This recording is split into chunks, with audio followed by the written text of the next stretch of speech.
All righty. Welcome everyone to the Sunday macro wrap up for Monday, May 26th. Hope everyone had a fantastic holiday. Nice little long weekend here for Memorial Day. And if you or your family member served in the United States military, thank you for your service. I know a lot of people probably say that to people who served in the military, and it's kind of like it's what you're supposed to say. But here over at Macro Optics, we truly mean it. Thank you so much for your service. All right, giving us the right to come on the internet and talk nonsense. Welcome everyone to today's Sunday macro wrap up on Monday. This week, short week, but there's a lot to pack in. There's a lot of different headlines being floated around. But really, when you take a look at the markets, I think the biggest thing is now that we're continuing this fiscal dominance, right? And so what does that mean when it comes to fiscal dominance? And we'll get into some of the macro data here. But what we mean by that is when taking a look at the S&P 500 here, when you overlay that with government spending, you can see that, pretty much since, well, it's typically positively correlated. But as you can see, pretty much post-pandemic, the driver of a lot of the excess liquidity in the financial markets has been driven by government deficits. And the level of government deficits, as you guys know, is so high that the current debt to GDP ratio is at a level that has not been seen in the United States history since the Great Depression, or I'm sorry, World War II. And so typically, this level of government spending is akin to us being in wartime or some type of large disaster period, right?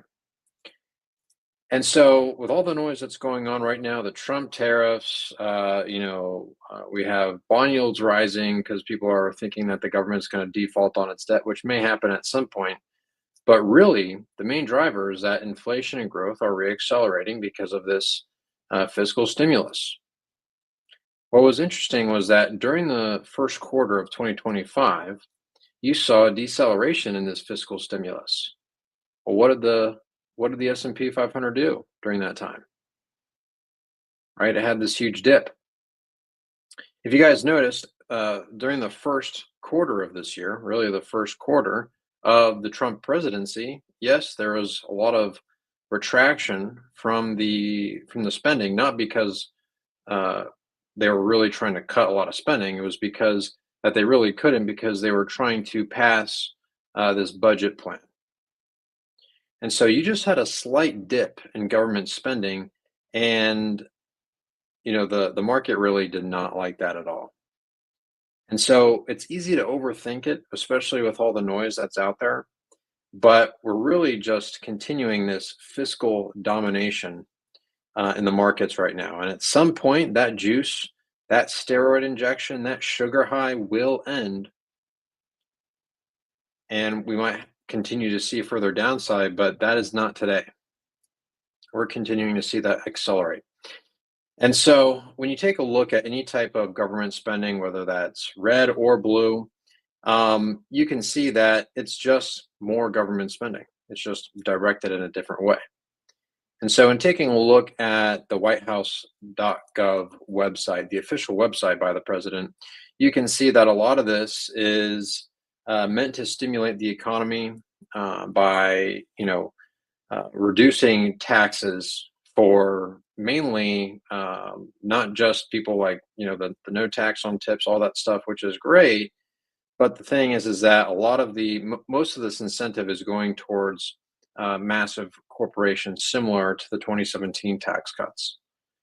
And I might get some backlash for that, but when you take a look at the numbers, it did disproportionately help a lot of the large corporations, which I know that a lot of those corporations do employ a lot of Americans. That's true, but it did add trillions of dollars to the deficit over that time period, and so this is a continuation of that. And look, you don't have to take my word for it. That's not a political statement. When you just look at the numbers, and this is by another .org nonpartisan website, the Committee for Responsible Federal Budget .org website, .org website, you can see that this is adding still trillions of dollars to the deficit.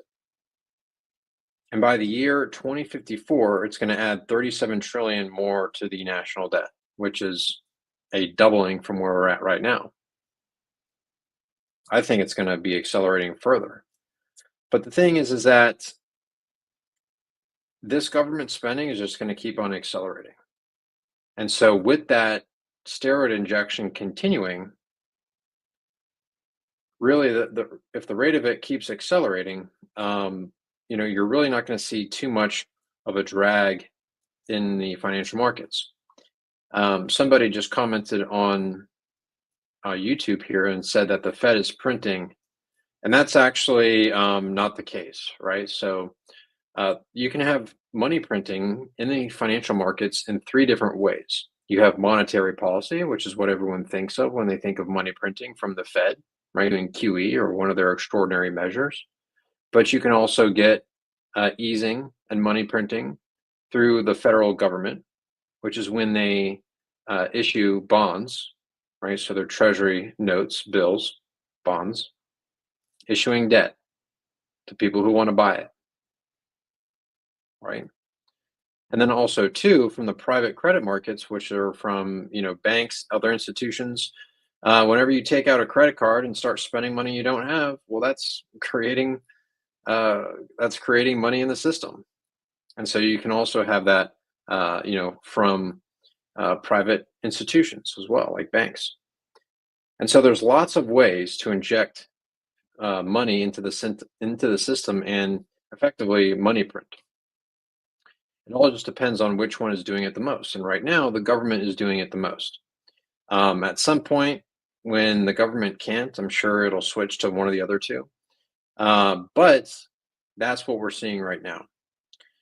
And so that's also what was being, talked about last week when you have, uh, what's it called? When you have bond yields doing what they're doing, right? So bond yields have been reaccelerating. You have the 10-year U.S. government bond yield at 4.5, over 4.5%. You have the 2-year near 4%. This is causing a bear flattening of the yield curve, which typically is when the Fed starts to get even more hawkish because growth and inflation are now continuing to accelerate. And so 30-year mortgages are going to continue to rise. Rates are going to stay higher for longer. And so last week we talked about re-entering the doom loop, which is what we're in, but it's all being driven, which is what we're talking about this week, by that fiscal dominance. And so again, Trump is just continuing a lot of the massive spending that he did, not only in his first term, but also what Biden was doing during his term as well. So it doesn't matter red or blue, all they know how to do is spend, and that is what is driving up yields currently. And so the last 2 days of last week were a little bit of a whipsaw because we saw that Stocks fell on the Trump tariff threats for to the EU, and then just today we got news that Trump announced that he's actually going to delay these tariffs. So Trump has essentially full control over the narrative here by uh, you know flip flopping here. Last week, a little bit of the market data, we saw that new home sales continued to surge as a lot of home buyers are like, you know what, rates are going to continue higher.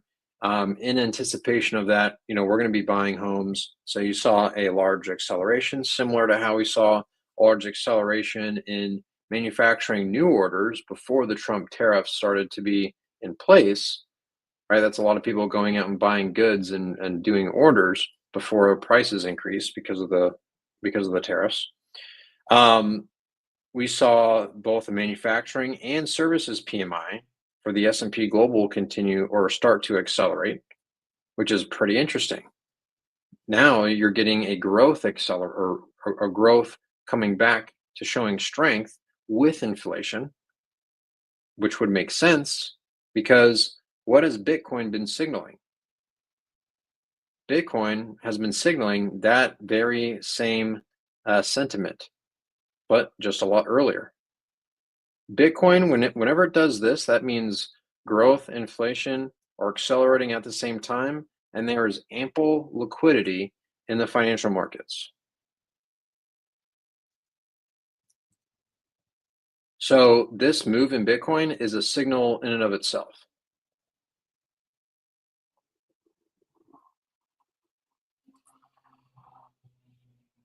The labor market continues to remain a little bit of a concern in the background, but it's not a huge concern at this moment in time. What else? Coming up this week, we have a little bit more data coming out from the housing markets. We also have the Fed meeting minutes from the previous Fed meeting. We also have core PCE, which is the Fed's preferred inflation measure, coming out on Friday. And then that's pretty much it. So, not a huge amount of macro data, but still way more than last week. When it comes to earnings, the big one, well, there's two, but the really big one is NVIDIA, which is on is that Wednesday? Yes, Wednesday, May 28th. That's after hours. And so NVIDIA reports then. And then 2 days after that, on Friday, Costco reports their earnings, I believe in the morning. So, yeah, we have a decent amount of macro data plus NVIDIA earnings, which really NVIDIA earnings are the big one this week. We'll see how that goes. But not only are we seeing growth data improve, but the GDP nowcast from the Atlanta Fed, that continues to accelerate as well. We're going to get an update on that tomorrow. Inflation nowcast from the Cleveland Fed has this reaccelerating as well. And the target rate probabilities for the June meeting remain at 94.4% that they're going to remain paused, right? So they're not cutting. Let's go out to the July meeting. 75% chance that they're not going to cut and that they're going to remain paused. This was just 1 month ago. This was at 8%, and it jumped from 8% to 75%. So again, with growth and inflation reaccelerating and rates rising, the Fed is no longer cutting, which eventually this is going to, cause a headwind, and we're going to continue in that doom loop that we talked about last week, right? So the great thing about all, the market going up and inflation and growth accelerating is that, oh no, rates can't come down. If we go all the way out to the December meeting, now there's only 2 cuts being priced into the market currently. So if we go over to the SOFR watch and go to the December meeting, by January 1st or January 2nd of 2026, they have rates at 3 and 3.25. So that is just what is that? 50 basis points from where we are at right now. So definitely not the 6 cuts that were priced in just 6 months ago. We went from 6 to 2 in just a matter of 6 months, which is what the markets have been doing pretty much since 2022 when they started hiking rates. If you guys remember, all throughout 2023, all throughout 2024, and all throughout now 2025, Wall Street has been trying to beg the Fed to cut rates. But really, it doesn't need it because all of the cash heavy things that everyone owns, like the top Mag 7 stocks, Nvidia, Apple, Microsoft, Google, they're all cash heavy and benefiting from these high rates. In fact, rising interest rates were stimulative. What's been hurting is these small cap stocks. So if you take a look at the Russell 2000, you can see it's a much different story. This has pretty much gone sideways since 2022. You had a decent acceleration from or in the year of 2024, and then this had a very large steep decline in the Russell, right? So small cap stocks, which is a almost like a proxy for small businesses in the United States, that remains a bearish trend. If you take the Russell and denominate it in gold, so an actual hard currency, let's take a look at that chart. Oh man. So in real terms, small businesses have been doing very, very poorly. What about what about the S&P 500 denominated in a hard currency? Ooh, not looking too great either. The S&P 500 denominated in gold is at the same levels that it was back during the pandemic.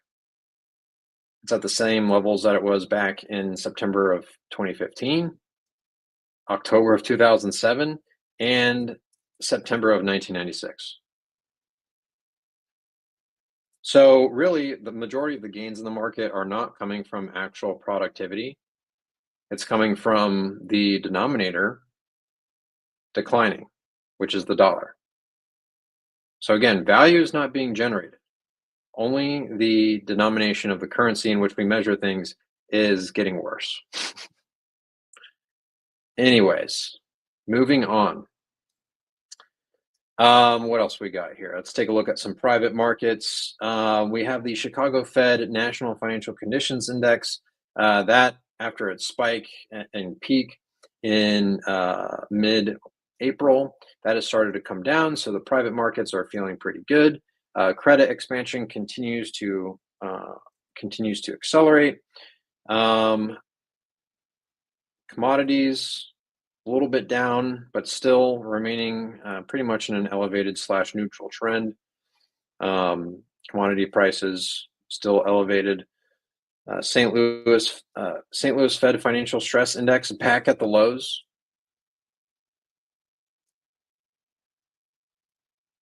So we're just right back into the bullish territory here. And so, yeah, Microsoft, a lot of the Mag 7, S&P 500 all remain in bullish trend. The dollar remains in bearish trend. Foreign currencies like the euro, Japanese yen, British pound all remain bullish. So that's really what is remaining, in bullish trend right now. You have the volatility index of the S&P 500 having a bit of a spike, and it's starting to come down now if you look at VIX futures. And yes, I mean, you really had a great buying opportunity into Friday's close from what we saw for a lot of the newly bullish assets like Qs, S&P 500, some of the mega caps. What's interesting as well is that the gold still remains in a bullish trend, and it's trying to re-strengthen here. So we'll see what happens with gold too. For those of you that don't know, really since the pandemic, gold has been the best performing asset. So even if you just closed your eyes, bought gold, and didn't even look at stocks or anything like that, you would have still performed better.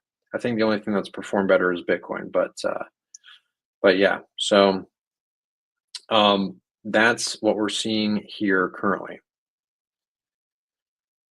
When it comes to liquidity, let's go over to liquidity here. So this is public liquidity. That has had an acceleration from mid-May. So pretty much since the start of May, this has been accelerating. If you take a look at, let's go to,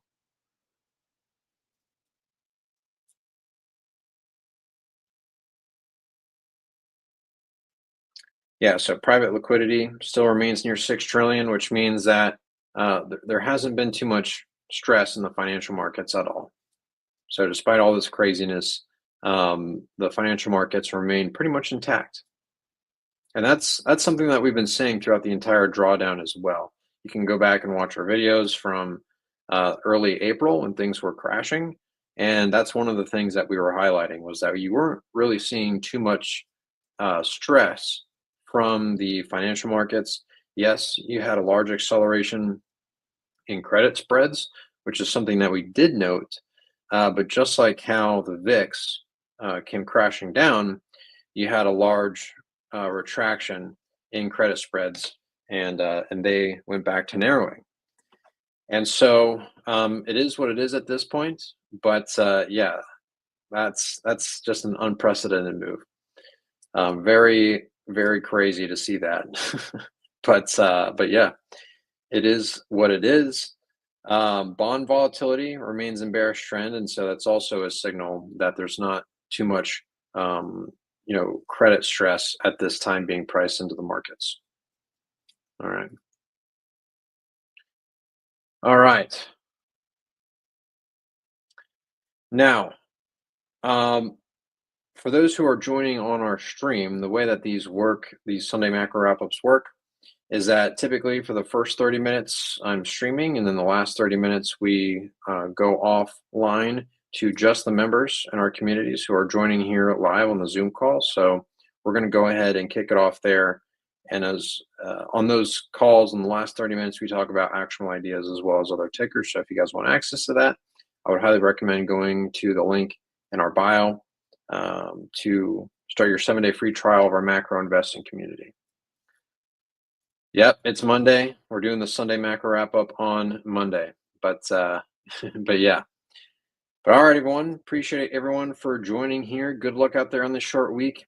Hope you had a happy Memorial Day weekend, and we will catch you in tomorrow's daily macro update that will start. Those live streams will pick up tomorrow at 3:30 p.m. Eastern time. So thanks everyone for joining, and we'll catch you next week. Bye.